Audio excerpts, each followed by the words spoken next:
I'm Melissa. I'm Jam. And I'm a chemist. And I'm not. And welcome to Chemistry for Your Life, The podcast that helps you understand the chemistry of your everyday life. Okay, Jam. So last week I teased a little bit about the topic of this week's episode. Yes. It was about plants not dying in freezing weather. Right. And I think that may have been a little bit of false advertising because that's kind of only tangentially related, because I went down a little bit of a rabbit hole and got really excited about a different topic. Okay. So the topic that we're going to be talking about today is maple syrup. Oh, nice. We're going to talk about the chemistry behind maple syrup. What does it have to do with colligative properties and freezing? And are you ready for it? Yes. What does it have to do with pharmaceuticals? Whoa. I Maple know. syrup and pharmaceuticals? What the? What the what? You know what I'm saying? Yeah. So are you ready to get into it? I'm very ready. So I'm going to leave the pharmaceuticals for the very end. That's going to be your fun fact information. You got to work for it. Okay. Got it. But we're going to do a little chemistry lesson real quick first. Okay. Perfect.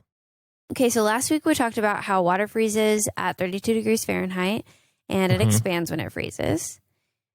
But colligative properties, we alluded to this in the conversation last week, can play into that and change the temperature at which water freezes. Right. So colligative properties are properties that are determined not by what is dissolved in a solution, but how much of a substance is dissolved in a solution. Okay.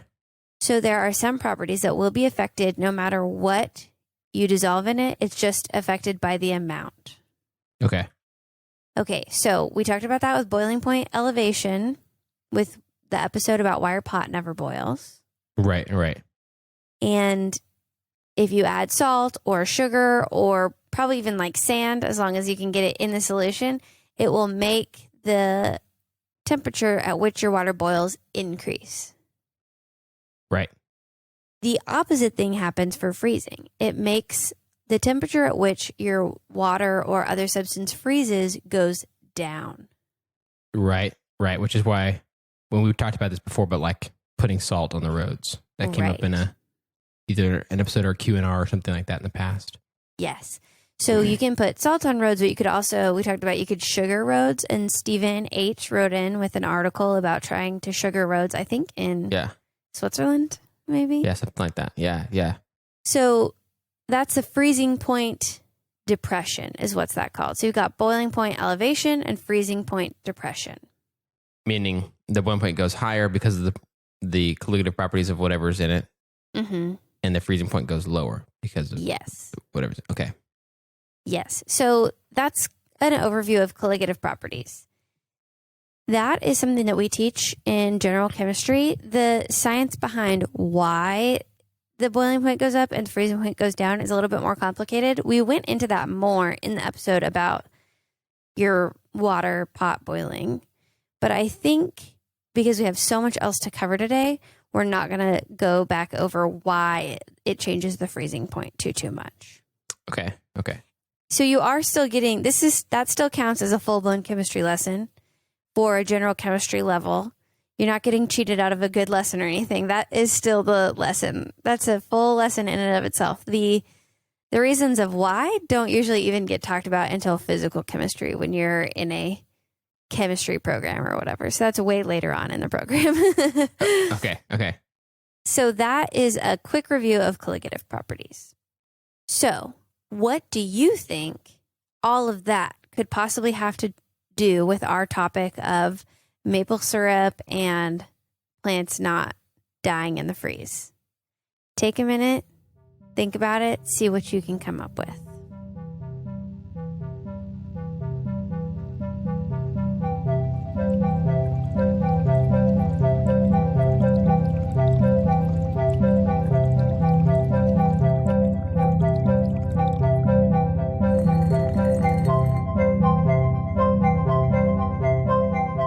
Okay, so I have two lines of thought kind of going in my mind. Okay.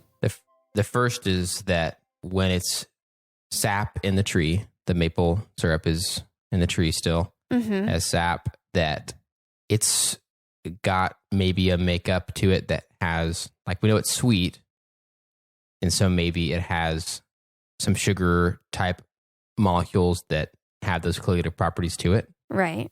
which makes it hard for the sap to freeze.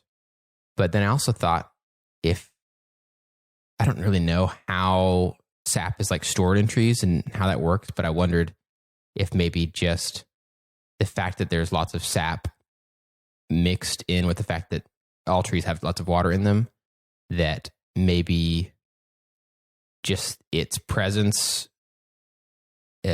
maybe it has a colligative property different from just the sugar in it, if that makes sense.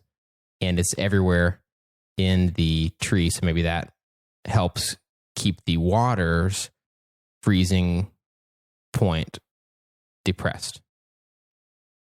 I think I was a little confused on your second point, but I think you're on the right track. Basically, the second point was more about, maybe it's not about the sugar part, but just the sap itself, something else about it keeping the water from freezing. Does that make sense? Yes, it does.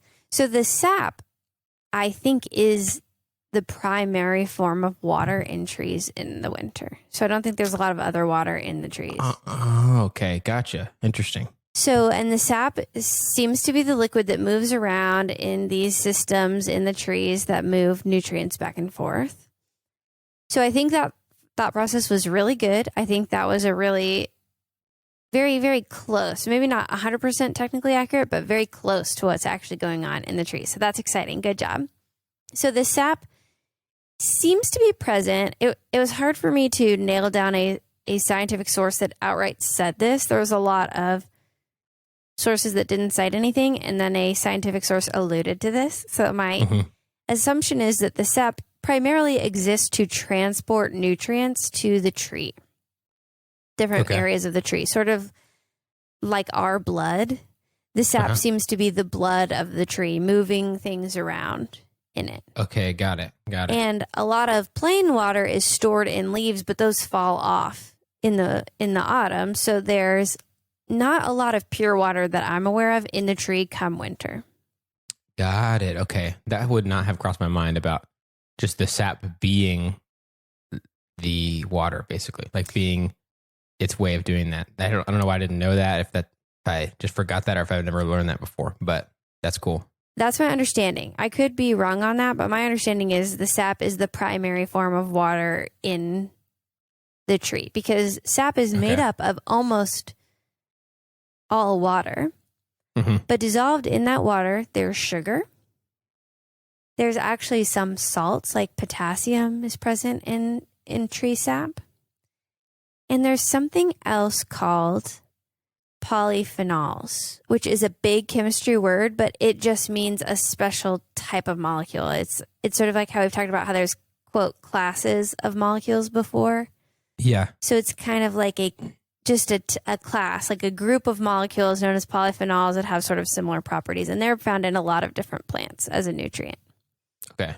So all this stuff is dissolved in the sap. And it seems the primary purpose of the sap is to move these nutrients all around the tree, just like our blood. But an unofficial side effect that I don't know if this would be the purpose, if the plant made this on purpose this way or what, but all those things being dissolved in the sap naturally lowers the freezing point of the water, because they have its colligative properties, having things dissolved in there. And it's not just sugar, but it's other stuff too. That all contributes to the lowering of the freezing point of the water. So it's much harder to freeze sap than it would be if there's pure water in the trees. Got it. Okay. Got it. So that's one of the mechanisms that helps trees stay alive in freezing weather. However, there are other things going into that we're not going to cover today. I think it's worth an episode in the future, but I got so excited about maple syrup that I totally dropped that ball and just focused on the maple syrup stuff, because I was amazed to think about the fact that there's sugar dissolved in sap gives us maple syrup, but also helps the tree stay alive. That's incredible. Yeah.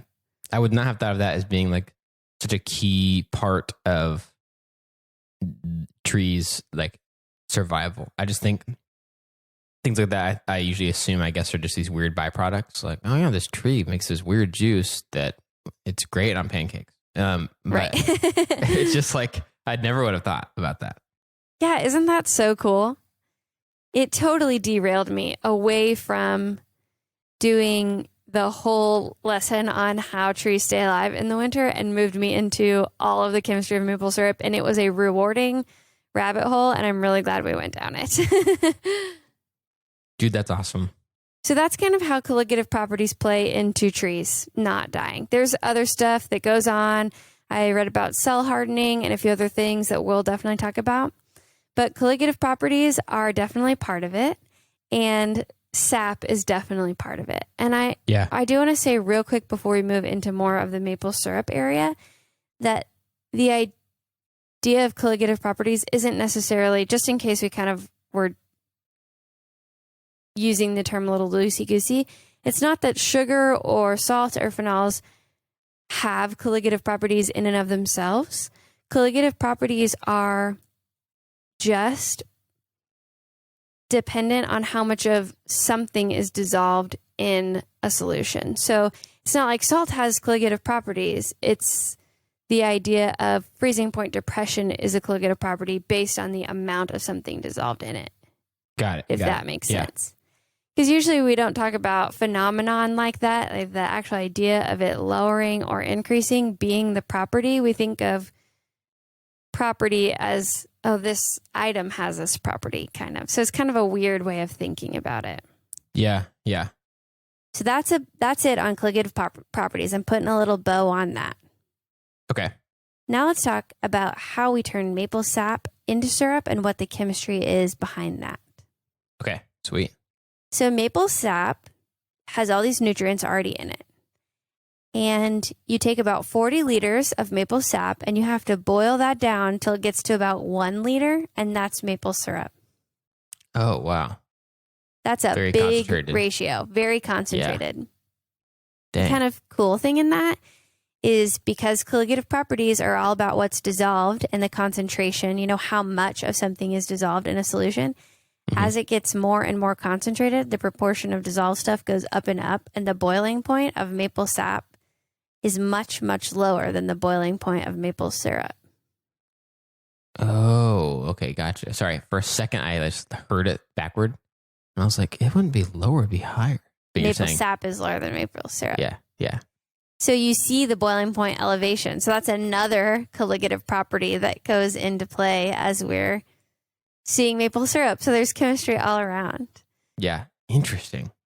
But the other thing that happens is if you're heating a lot of molecules, such as sugar, polyphenols, and salt, in a big vat, that's essentially a giant chemical reaction. You're putting energy in, and there's molecules moving around, and they can start to interact with each other. And so you're getting more new molecules being made through a chemistry reaction. To the point where some of that's the Maillard reaction also. So that's something that we've talked about before.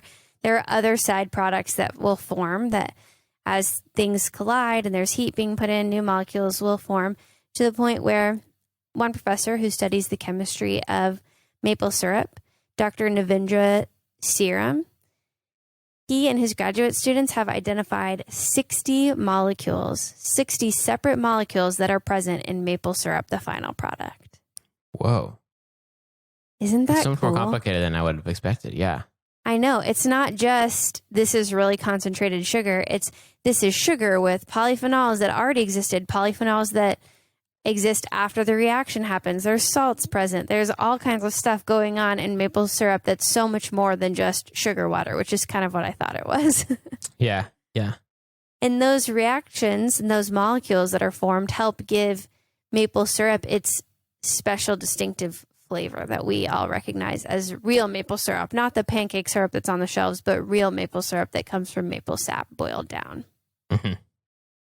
So that's it. That's the chemistry of maple syrup. Is it starts out as maple sap, which helps protect the tree, and then you boil it down and you get something new, which is maple syrup. Dude, that's crazy. It's so much more complicated than I would have thought maple syrup would have been. So it was very, very fun. But this isn't even the best part. It just keeps getting better. Okay, sweet. So, but you have to earn it first. Oh, okay. Okay, cool. So do you want me to say back kind of the first section and this new beginning section of maple syrup? I think so. I think that would be the best way that we can kind of summarize everything. It's not your traditional chemistry lesson that we normally have, but maybe more of a summary. Yeah. Okay. So in the first section, where we're talking about trying to survive freezing temperatures, maple trees and other trees that have sap, I would guess, this would carry over to other, sap trees. I think so, yeah. Sap typically would have lots of dissolved things in it. Some sugars, some salts, some polyphenols. It's not just water. There's enough things dissolved into it for it to be able to lower the freezing point of that liquid that is transporting nutrients around in the plant, which is a key thing for it to be able to do to stay alive. Right. And so because of that, it can survive lower temperatures without it experiencing some of the downsides we talked about last week, where there's all kinds of ways that freezing temperatures, and if the water in a plant freezes, it could go south. Right. So because of it having a lot of dissolved things in its water, in its main way of transporting nutrients around in it, it survives, and that is called colligative property. The fact that it has that much dissolved into it that it lowers the freezing point. That's right. Okay. So the good thing about our maple trees surviving the winter is that then they can stay alive and grow really tall and give us maple sap that we can turn into maple syrup. And the way they do that is by taking the sap and boiling it down. And while they're doing that, it gets more and more concentrated, but it's also putting lots of energy into a chemical reaction that's happening. And it also they have to keep increasing the heat in order to keep it boiling, because there is so much dissolved into it that it increases the boiling point, right? Right. And that ends up not only making it much, much more concentrated, but also producing different molecules. Different atoms are interacting with each other and combining in new ways that weren't necessarily present in the sap.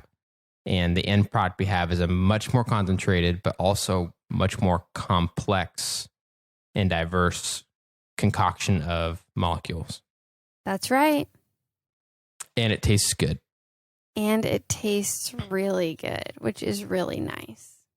So I think that's a good summary. I think colligative properties can be kind of hard to grasp, like I said earlier, but I think that's a good understanding. I'm not sure if I stated this before, but also the more stuff is dissolved in, the higher the effect is. So if you have a little bit of salt dissolved in, it may lower or raise your boiling point and freezing point respectively by a little bit. But if you have a whole pound of salt dissolved in, it'll do it a lot more. So as the concentration increases, so does the effect on the colligative property, bigger or smaller.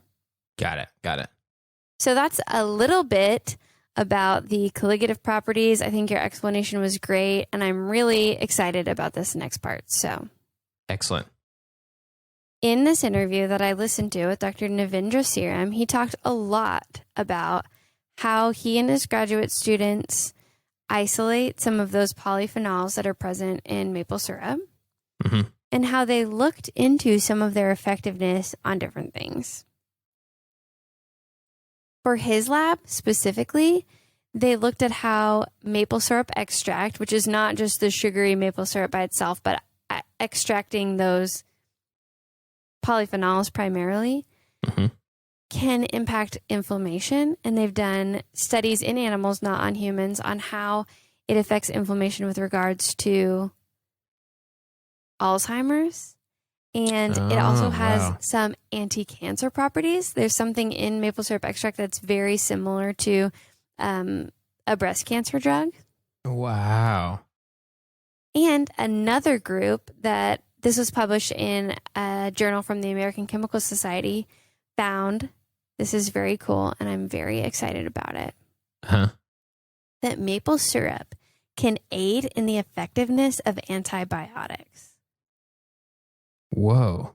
So something about the maple syrup extract, not the maple syrup itself, but the maple syrup extract can help change how easily the antibiotics can enter the cell. They can gain more access. They increase the permeability of the cell, so how easily the antibiotics can get in. And somehow the maple syrup extract will turn off this sort of pump that kicks antibiotics out of the bacterial cell. It's like a bacteria protection mechanism. The maple syrup extract will somehow cancel that out and allow the antibiotics to stay in the cell, improving their effectiveness so that a small amount of antibiotic can go a much further way. Whoa. Interesting. And they're also looking at how that can impact the effectiveness of antibiotics on superbugs that are resistant to antibiotics. Yeah. Yeah. Interesting. Dude, that's crazy. So would this be something that, does it seem like if you naturally, say you're someone who naturally just eats real maple syrup on their breakfast every morning, would these effects potentially be part of it just in small amounts, or is it really beneficial for them to isolate things and pull things out and use them that way? Yeah, so he was very careful in his podcast interview, and you guys can go check it out. We'll link to it in our resources. It was a good podcast. It was a little jargony, so not as boiled down like syrup to the basics as we do. It had a lot of bigger words, and some of them even I was kind of not tracking with when they were more in the biology realm. But it was understandable, and I still learned a lot from it. I think other people would benefit from it as well. But he was very careful not to say, this means you should have a lot more maple syrup.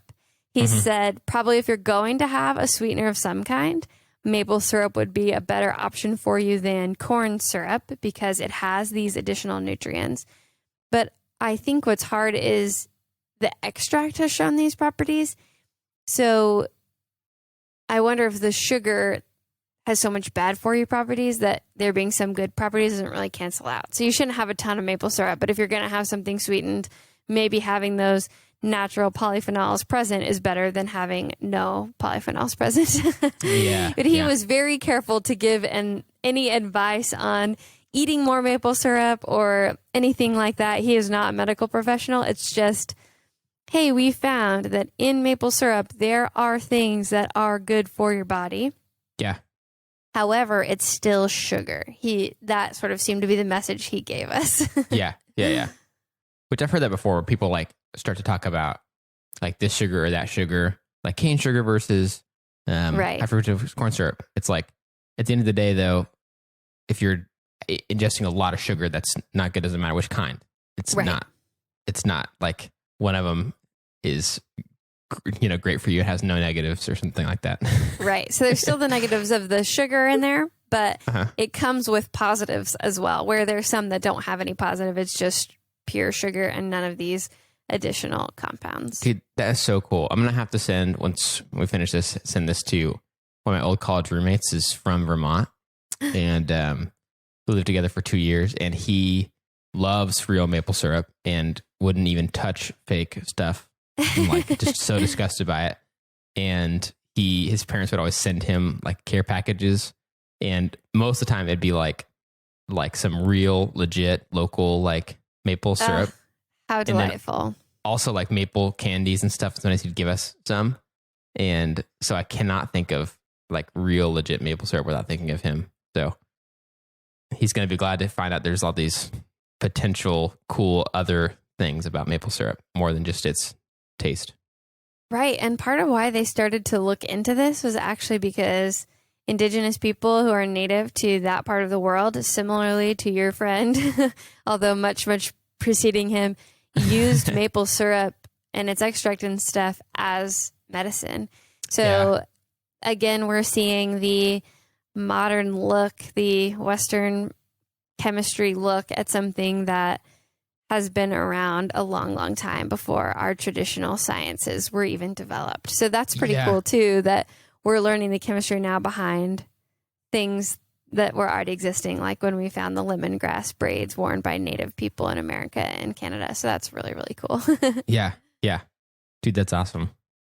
And they're also looking at, Dr. Navendra's serum talked about how they're looking at other parts of the plants as well, and seeing if there's something in maple leaves. When they prune maple leaves, they looked at all the compounds present in living maple leaves and in maple leaves that had fallen off the tree naturally.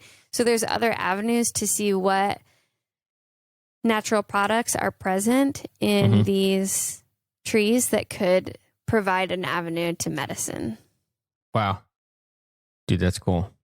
Isn't science amazing? Yeah, it really is. And it's just like when we talked about the other ways that, like, oh yeah, Native people have been doing this for a long time and now we're discovering. It's just cool that keeps happening. That it's like, oh, these properties have been there and people kind of picked up on that. Right. And science is slowly backing it up, Right. And figuring out ways to maybe like take that and make it more concentrated, or, package it into a different form or something like that. But that's cool. Yeah. And that's why, again, we've talked about this before, but I tend to really think that you've got to take everything with a grain of salt. But I'm not one to like poo-poo at natural solutions to things. Some natural medicines I think really are effective. And I don't think Western chemistry is the only way of knowing something. I think it's clear that these indigenous populations had a lot of knowledge about the earth and the natural products that existed. And we're just sort of learning about them from a different angle at this time, which is really cool. Yeah. And I forgot to say that the person who's working on this, he's a chemist and he called himself a natural products chemist. And sometimes there are organic chemists who synthesize or try to figure out how to synthesize natural products. So that's things that are naturally occurring in the earth but are very complex. And so we're just trying to find a way in the lab to mimic those natural product synthesis. And there's a lot of that in the organic chemistry literature. And I thought it was just really interesting. Dude, yeah, that's cool. Man, that's interesting.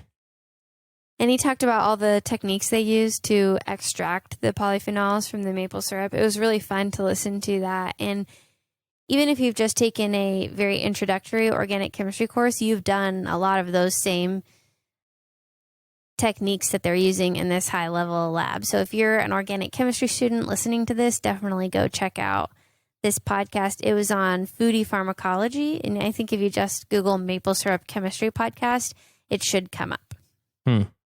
Sweet. Sweet like sugar, like syrup. Yeah.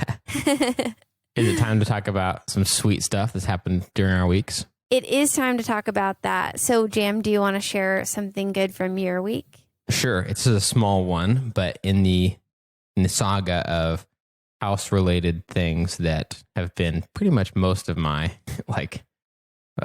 things for my week the past few episodes. Yeah, I mean, it makes sense. I feel like that's taking over your life a little bit.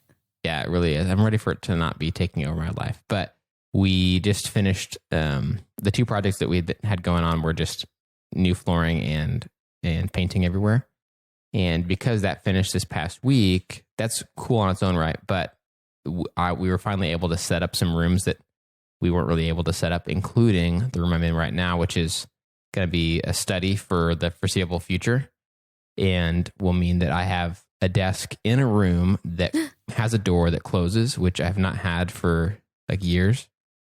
And that'd be really good. It also means that for however long we're needing to record remotely like this, I have a place to record that's also my desk to work, where I can just leave this stuff set up and not have to set it up again every time. And I don't have to go into some other random room like I did at my other house, where I just go into our guest room and sit on the bed and like kind of hunch over the mic. Right. So this is a lot more sustainable for sure. So I'm excited about that. And I think also in terms of working on stuff, this will be a much better scenario for me. So that's good news. Yay, that's very exciting. And maybe when we can record in person, I can come there to that space and we could record in that office one day once COVID is over and we're both vaccinated and life is a little bit more normal. Dude, absolutely. Yeah. And it's nice to have just a dedicated room for this kind of stuff, which we've had before back at like 2 houses ago, but you start to realize the possibilities of like, oh, you could have people over that, like if you're working on something or for recording or just stuff like that, it starts to realize like this is a workspace and there's room for other people to come work here if they need to or whatever. So yeah, very exciting. So that's mine. What about you? Well, mine is very exciting. You guys know that I'm an ice skater and I love ice skating, not professionally or anything, but I've taken ice skating lessons for the better part of 2 years. And I loved it and it brought me so much joy and I love being cold instead of hot and I love working on a skill and doing something physical. But does that mean that you're a green belt now in ice skating or? Yeah, I think I've been maybe upgraded. I'm definitely pretty sure I'm close to a black belt in ice skating. Whoa, nice, dude. That's awesome. So this last semester, unfortunately, my belt progression and being upgraded higher levels has slowed way down because last semester I was really busy. I'm starting to there's a weird stage in the middle of grad school where you still have classes, but your research has gone into hyperdrive. And it's just like a year of weirdness before you finish your classes. 'Cause once I'm done with my classes, I just research all the time. And so it's not as demanding. Yeah. But right now I'm in the overlap. So last semester I was barely ice skating. And this semester I had to make the decision that it was not financially worth it to keep going and not worth my time to keep driving that far because it's pretty far away. Yeah, yeah. And I've been feeling it. I've been feeling a little bit more down. I just really miss it. It's something that brings me so much joy that it was a noticeable absence that was negatively impacting me. So I had to come up with a solution. And I tried a few things, and this one I think is the right one. Are you ready for it? I think I am. I purchased roller skates. Nice. Dude, very cool. I'm very excited about it. I borrowed some from a friend first to make sure it'd be worth the investment. And it is the closest thing to feeling like I'm ice skating than anything I've tried, including rollerblading. Rollerblading was not the same, but roller skating has been pretty close. And I'm doing it with a friend. So here in Denton, so I don't have to drive, but it still has that social aspect and it's that fun physical aspect of building a skill. And I have really, really, really enjoyed it. So that is what I am getting up to that has made me very happy is roller skating around my friend's apartment complex. Dude, awesome. Like we're junior high kids. That's great. So I'm curious though, why is roller skating more like ice skating than roller blading? Because I would think because of the inline like wheels on the blades that it might feel more similar, but I have no idea. I think it's because there is a heel on most skates. The boot of roller skates is similar to ice skates. There's like a heel and your weight is kind of, I guess, more forward compared to rollerblades where your foot is flat like you're in a shoe. Okay. Got it. And there's a stopper on the front of roller skates that lets you stop and sometimes perform jumps in a way that is similar to ice skating. Okay. There is a type of inline roller blade that is designed to have an exact weight distribution like ice skates, and I think I would enjoy that, but it's close to $400, so there's no way. Oh, yeah. Dang. Interesting. So right now I'm doing roller skates, which is much less than $400 and is really fun. Don't worry. I've got knee pads and elbow pads and wrist guards, which, the fun thing about being 30 is I don't care if I look dumb. Whereas when I was young, I didn't ever want to wear safety gear because I didn't want to look silly. But now I don't care how I look because it feels so safe. Totally. Yeah. And you care more about I don't want to be hurting for a week after right. a fall. And you can take more risks because you're protected, Yeah, totally. And your skin doesn't heal as fast these days as it does when you're 12. So you don't want to take those same risks. You just have a slower healing body the older you get. So it's been really fun. I'm excited. I'll post a picture of me roller skating, and once my skates come in, I'll show you guys those, and hopefully I can make some good progression. But it has brought me a lot of joy, and I can already tell there's an improvement in the way I'm feeling overall. Just exercise is so important for your mental health and ability to concentrate. I think when I'm exercising, I'm a better chemist, a better researcher, a better podcaster. I think it just all sort of helps me be better all around. Yeah, as a that makes human sense. being. That makes total sense. I'm very happy. I'll keep you guys posted. Sweet. Well, thanks, Jam, for coming and listening to me chat really all about my roller skates, because I'm so excited about that. And also about maple syrup and colligative properties, because I think this is such a cool application of something I already knew about sugaring and salting roads, but I did not know that trees basically sugar their own roads. And as a byproduct, we get a delicious sweetener.